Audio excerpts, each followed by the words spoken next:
Sa ngalan ng Ama at ng Anak at ng Espiritu Santo, Amen. ang pagpapala ng ating Panginoong Jesucristo, ang pag-ibig ng Diyos Ama, at ang makikipagkaisa ng Espiritu Santo naway sumainyong lahat. At sumaiyo rin. Mga kapatid, tinipon tayo bilang mga kaanib na angkan ng Diyos, kaya dumulog tayo sa maawaing Panginoong nagpapatawad ng lubos. Sinugong tagapagpagaling sa mga nagsisisi, Panginoon, kaawaan mo kami. Panginoon, kaawaan mo kami. Dumating na tagapag-anyaya, mga makasalanay magsisi, Kristo, kaawaan mo kami. Kristo, kaawaan mo kami. Nakaluklok ka sa kanan ng Diyos Ama para ipamagitan kami. Panginoon, kaawaan mo kami. Panginoon, kaawaan mo kami. Kaawaan tayo ng makapangyarihang Diyos, patawarin tayo sa ating mga kasalanan at patnubayan tayo sa buhay na walang hanggan. Amen. Manalangin tayo. Ama naming makapangyarihan, lagi nawang magalak ang iyong sambayanan sa pagkakaroon ng bagong kalooban upang sa kadakilaang dulot ng pag-anib sa iyong angkan, ang araw ng pagkabuhay ay maging pag-asa sa pagdiriwang sa pamamagitan ni Jesucristo kasama ng Espiritu Santo magpasawalang hanggan. Amen. Magsiupo na po ang lahat.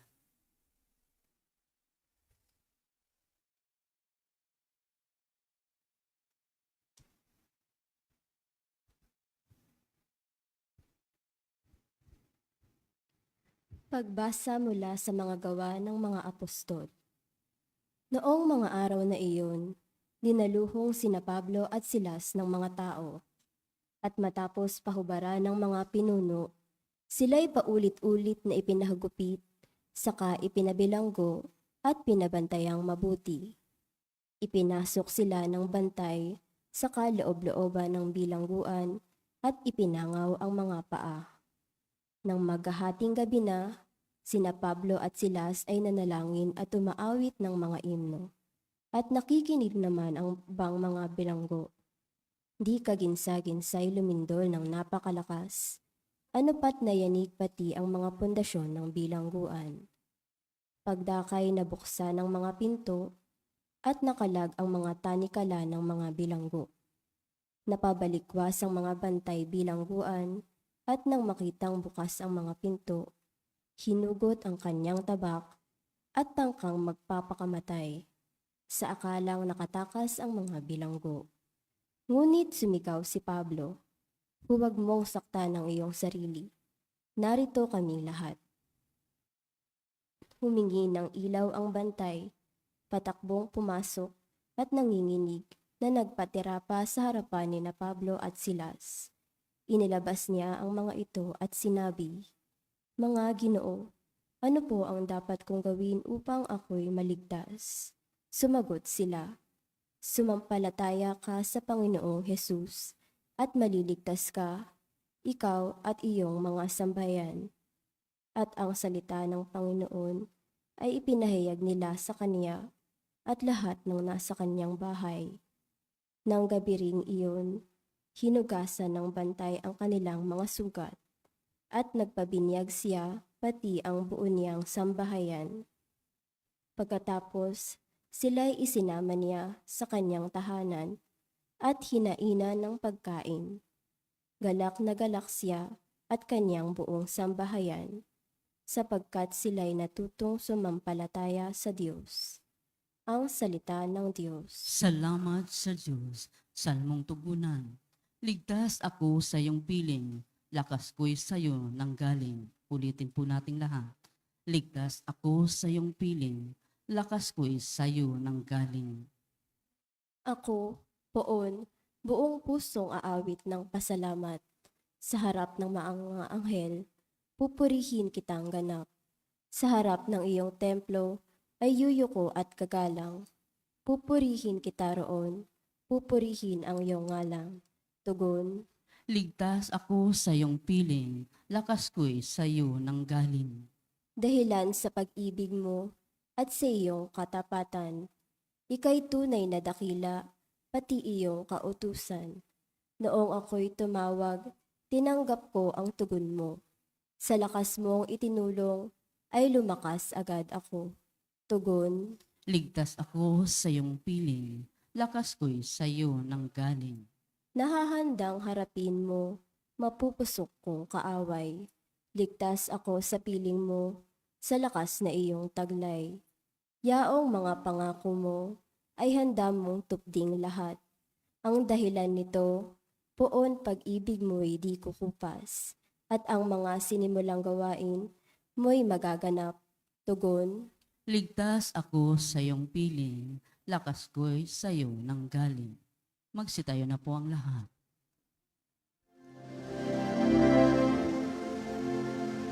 Hallelujah, hallelujah, hallelujah, hallelujah. Purihin ang Diyos, hallelujah.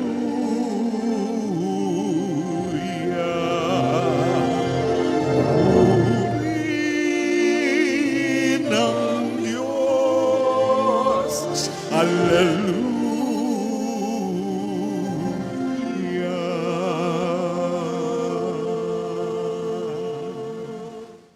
Sumainyo ang Panginoon. At sumaiyo rin. Ang mabuting balita ng Panginoon ayon kay San Juan. Papuri sa iyo, Panginoon. Noong panahong iyon, sinabi ni Jesus sa kanyang mga alagad, "Ngayoy, paroroon na ako sa nagsugo sa akin. Wala isa man sa inyong nagtatanong sa akin kung saan ako pupunta. At ngayong sabihin ko sa inyo, natigib kayo ng kalungkutan. Ngunit dapat ninyong malaman ang katotohanan. Ang pag-alis ko'y sa ikabubuti ninyo, sapagkat hindi paparito sa inyo ang patnubay kung hindi ako aalis. Ngunit kung aalis ako, susuguin ko siya sa inyo. Pagdating niya ay kanyang patutunayan sa mga tao sa sanlibutan na mali ang pagkakilala nila sa kasalanan at ipakikilala niya kung ano ang matuwid at kung ano ang kahatulan. Mali sila tungkol sa kasalanan sapagkat hindi sila nanalig sa akin. Tungkol sa matuwid, sapagkat ako'y paroroon sa Ama at hindi na ninyo makikita. Tungkol sa kahatulan, sapagkat tinatulan na ang pinuno ng sanlibutan ito. Ang mabuting balita ng Panginoon. Pinupuri ka namin, Panginoong Hesukristo. Magsiupo na po ang lahat. Isang magandang umaga po sa inyong lahat. Ngayon po ay Martes sa ika-6 na linggo ng Pasko ng Pagkabuhay at nalalapit na tayo sa pagtatapos ng season of Easter. At sa linggo ay ang pagdiriwang na ng kanyang pag-akyat sa langit. So mayroon na lamang ilang araw. Ilan?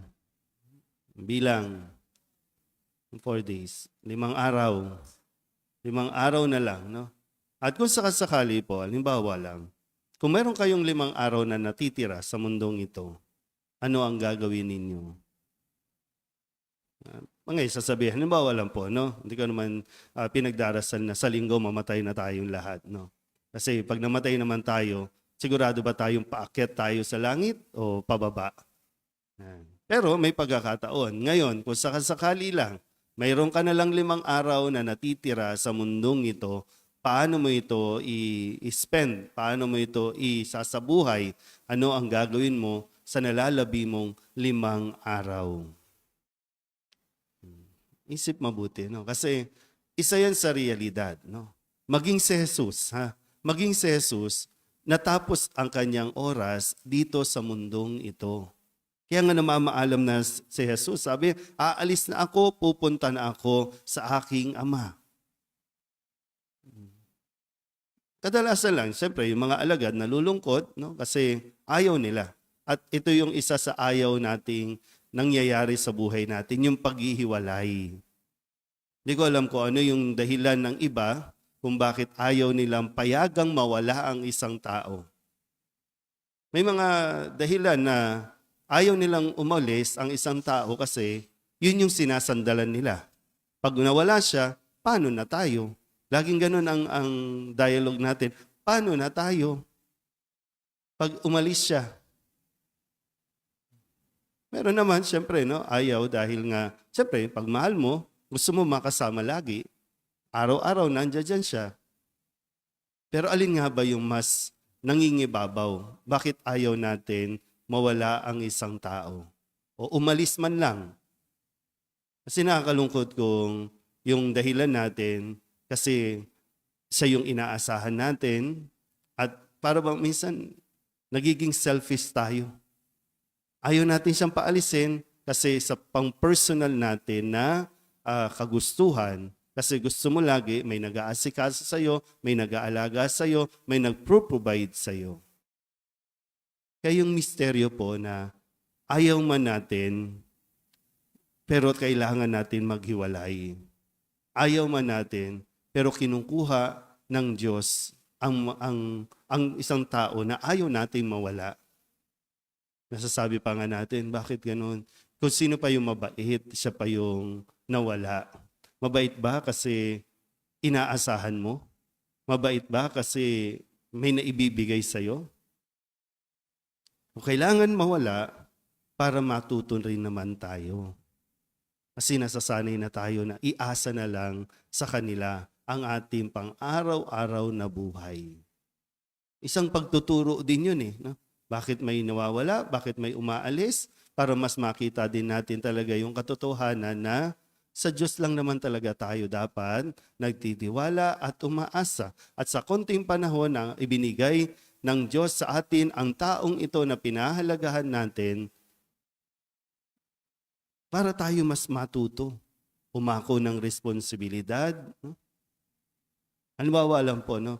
Di ba yung sa inyo po, sa atin, hanggat nandyan ang sinasandalan mo, hindi ka natututong maging responsable. At ang nakakalungkot, no? Kapag nandyan yung taong pinahalagahan mo, nawawala sa eksena ang Diyos sa buhay natin. Kaya nga ito muli, no? Sa umagang ito o sa araw na ito na ipinapaalala sa atin, kailangan umalis ni Jesus. At ang kanyang pag-alis ay para din sa kapakanan ng kanyang mga alagad. Hindi matututo ang mga alagad hanggat nandyan siya. Hindi mapapalalim at magiging matatag ang mga alagad hanggat nandyan siya. Kailangan nilang isabuhay at kailangan makita kung mayroon bang natutunan ang mga alagad. At ito po yung pinapatunayan din, no? Kahit nga sa ating unang pagbasa sa mga gawa ng mga apostol, itong sina Pablo at Silas, naging matatag. Pero alam nila, sandali na lang din ang kanilang buhay, pero sa kahuli-hulihan, naging matatag sila. Kahit ipinakulong, kahit ipinahagupit, hindi sila natinag, hindi sila pinanghinaan ng loob. Kung kaya't, ang kanila namang katapangan na ipinakita ay nagdulot naman ng pagbabagong buhay dito sa Bantay Bilangguan at maging ang kanyang buong sambayanan ay naniwala at nanalig kay Jesus. So tayo, kung sakasakali ulit, 5 araw na lang ang natitira sa atin dito sa mundong ito at ang sinasabi sa atin at matuwa ka kasi iaakyat ka na sa langit. Huwag mong sayangin. Ipakilala mo sa Jesus sa abot ng iyong makakaya. Nang sa ganon, kung umalis ka man, magiging matatag ang iyong iiwanan. Amen?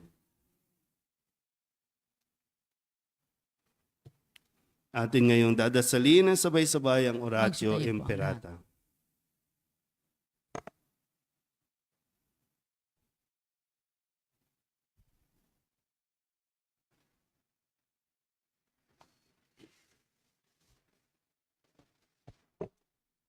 Ama naming mapagmahal na lumikha ng sangkalupaan at sanlibutan at ng mga kahangahangang kalikasan na dinadaluyan ng buhay ng iyong mga nilikha. Wala ba kayong kopya? Mapagkumbaba kaming sumasamong, ipagkaloob mo na ipagadya kami sa matinding init na bumabagabag sa mga tao ngayon. Humahadlang sa mga gawain at nagdudulot ng panganib sa buhay at hanap buhay. Bumuhos nawa ang biyaya ng ulan upang tubigan ang aming mga bukid at mga naluluyong lupa. Mapigil ang mapipintong krisis sa tubig at kuryente at patirin ang aming mga uhaw sa tubig araw-araw. Sa hudyat ng iyong salita, sumusunod ang hangin at dagat. Iunat mo ang iyong mapagpalang kamay upang huminto na ang patuloy na pag-init ng panahon ng iyong bayan ay maging abala sa mabubungang gawain at ang mga kabataan ay magpatuloy sa kanilang pag-aaral ng may kapanatagan at kaginhawaan. Diyos naming maawain at mapagbigay, imulat mo ang aming mga mata sa kayamanan at kagandahan ng iyong mga nilikha at tubugin mo kaming maging mapagmalasakit para sa kalikasan. Turuan mo kaming maging mapagkakatiwalaang tagapangalaga ng iyong nilikha upang mapakinabangan namin ito ng may pananagutan at mapangalagaan ito laban sa pang-aabuso at paglulustay. Ngayong panahon ng krisis, mahal naming Panginoon, himukin mo kaming lalo pang magbahagi, maglingkod at magmahal.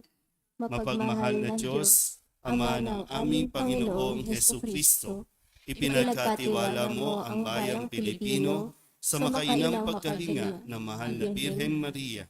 Dinggin mo ang mga panalangin ipinamimintuho namin sa Kanya para sa pagtataguyod niya sa amin, ang bayan labis niyang minamahal. Hinihiling namin ito sa pamagitan ng aming Panginoong Hesukristo na nabubuhay at naghahari kasama mo at ng Espiritu Santo magpasawalang hanggan. Amen. Mahal na Birhen ng Guadalupe, Ipanalangin mo kami. Santa Rosa ng Lima, Ipanalangin mo kami. San Lorenzo Ruiz, Ipanalangin mo kami. San Pedro Calungsod. Ipanalangin mo kami. Maupo na po.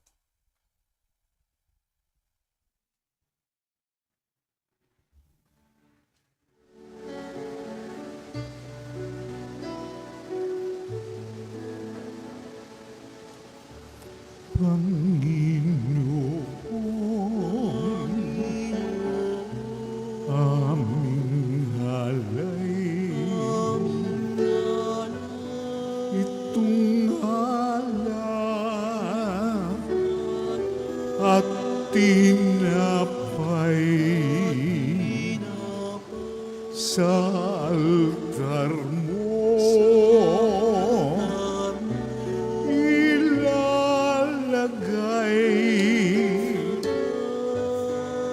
Tanggapin sa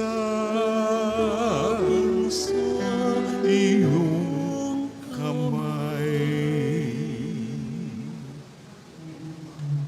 Angin kayo mga kapatid upang paghahain natin ay kalugdan ng Diyos sa mga makapangyarihan. Tanggapin nawa ng Panginoon itong paghahain sa iyong mga kamay, sa kapurihan niya at karangalan sa ating kapakinabangan at sa buong sambayanan niyang banal. Ama naming lumikha, ipagkaloob mo kami ay laging magalak sa pagdiriwang ng Pasko ng pagkabuhay ng iyong anak, upang ang ginagawang patuloy na pagsagip sa amin ay maging sanhi ng aming ligayang walang maliw sa pamamagitan niya kasama ng Espiritu Santo magpasawalang hanggan.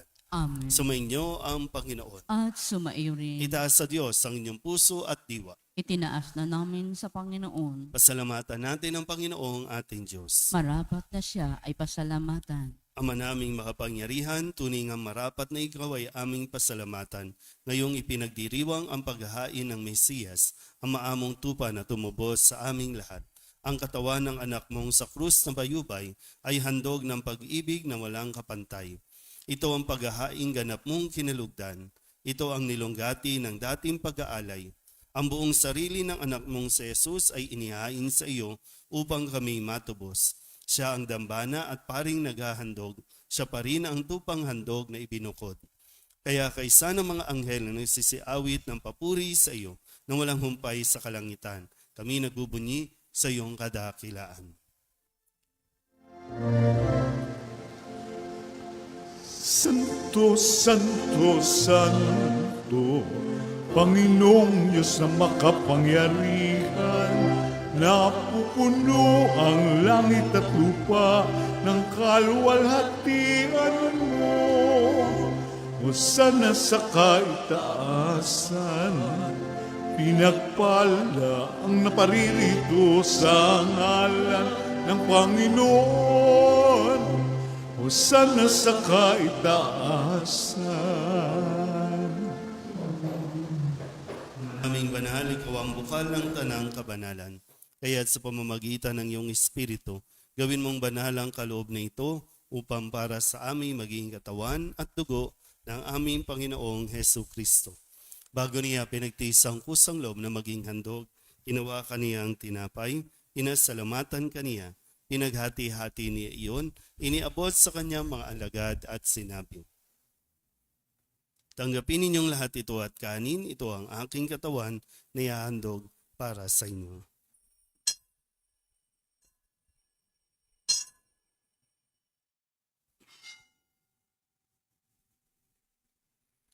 Gayun din naman nang matapos ang hapunan, hinawakan niya ang kalis, muli kaniyang pinasalamatan. Iniabot niya ang kalis sa kanyang mga alagad at sinabi,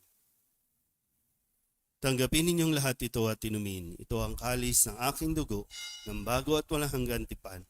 Ang aking dugo na ibubuhos para sa inyo at para sa lahat, sa ikapagpapatawad ng mga kasalanan. Gawin ninyo ito sa pag-alaala sa akin."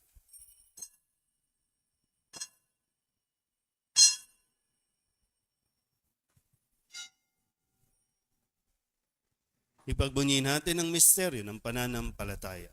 Si Kristo'y namatay, si Kristo'y nabuhay, si Kristo'y babalik sa wakas ng panahon. Ama, ginagawa namin ngayon ang pag-alaala sa pagkamatay at muling pagkabuhay ng iyong anak. Kaya tiniaalay namin sa iyo ang tinapay na nagbibigay buhay at ang kalis na nagkakaloob ng kaligtasan. Kami napapasalamat dahil kami iyong minarapat na tumayo sa harap mo para maglingkod sa iyo. Isinasamo namin kami magsasalo-salo sa katawan at dugo ni Kristo ay mabuklod sa pagkakaisa sa pamamagitan ng Espiritu Santo. Ama, lingapin mo ang iyong simbahang laganap sa buong daigdig. Puspusin mo kami sa pag-ibig kay San ni Francisco na aming Papa at ni Jose na aming Obispo at ng Tanang Kaparian. Alalahanin mo sina Dennis at Rolando na tinawag mo mula sa daigdig na ito. Nung sila'y binyagan, sila'y nakaisa ni Kristo sa pagkamatay. Ngayong sila'y pumanaw, naway makaisa sila ni Kristo sa pagkabuhay. Alalahanin mo rin ang mga kapatid naming nahimlay na may pag-asang sila'y muling mabubuhay, gayon din ang lahat ng mga pumanaw. Kawaan mo sila at patuloyin sa iyong kaliwanagan. Kawaan mo at pagindapating kaming lahat na makasalo sa iyong buhay na walang wakas. Kaysa na mahal na Birheng Maria na ina ng Diyos, ng kabiyak ng puso niyang si San Jose, kaysa ng mga apostol at ng lahat ng mga banal na namuhay dito sa daigdig ng kalugod-lugod sa iyo, may pagdiwang nawa namin ang papupuri sa ikararangal mo sa pamamagitan ng iyong anak na aming Panginoong Hesu Kristo. Sa pamamagitan ni Kristo, kasama niya at sa Kanya, ang lahat ng parangal at papuri ay sa iyo, Diyos Amang makapangyarihan, kasama ng Espiritu Santo, magpasawalang hanggan. Amen. Amen. Amen. Amen.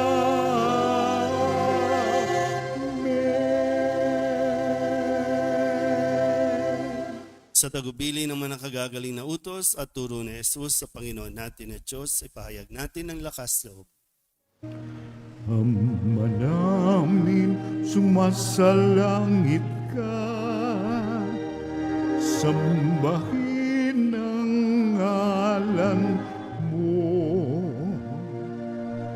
mapasa amin ang kaharian mo, sundin ang loob mo, dito sa lupa para lang sa langit. Bigyan mo kami ngayon ng aming kakanin sa araw-araw at patawarin mo kami sa aming mga sala para ng pagpapatawad namin sa nakakasala sa amin. At huwag mo kaming ipahintulot sa tukso at diadya mo kami sa lahat ng masama. Hinihiling namin kami iadya sa lahat ng masama, pagkalooban ng kapayapaan araw-araw, iligtas sa kasalanan at ilayo sa lahat ng kapahamakan, samantalang aming pinananabikan ang dakilang araw ng pagpapahayag ng tagapagligtas naming sa Hesu Kristo. Sapagkat iyo ang kaharian at ang kapangyarihan at ang kapurihan magpakailanman. Amen. Panginoong Hesu Kristo, sinabi mo sa iyong mga apostol, kapayapaan ang iniiwan ko sa inyo, ang aking kapayapaan ang binibigay ko sa inyo. Tunghayan mo ang aming pananampalataya at huwag ang aming mga pagkakasala. Pagkalooban mo kami ng kapayapaan at pagkakaisa ayon sa iyong kalooban, kasama ng Espiritu Santo, magpasawalang hanggan. Amen. Ang kapayapaan ng Panginoon ay laging sumainyo. At sumaiyo rin. Magbigayan po tayo ng kapayapaan sa isa't isa.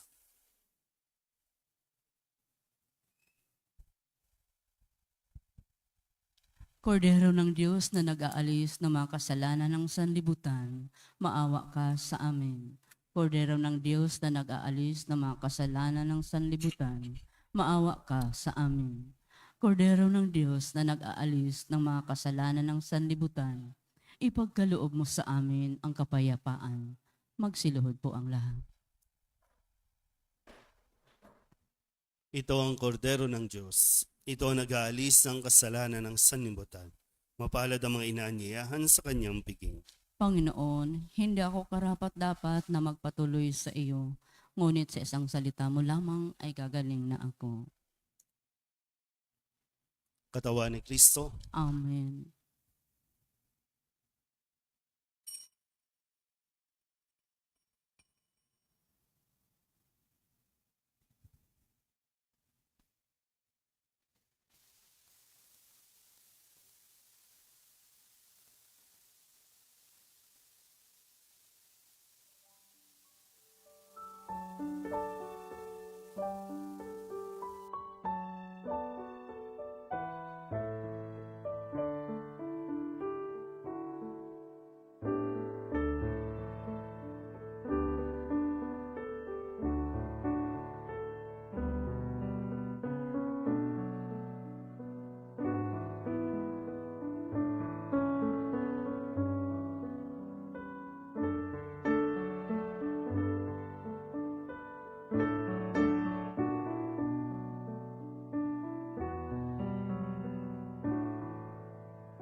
hihintay.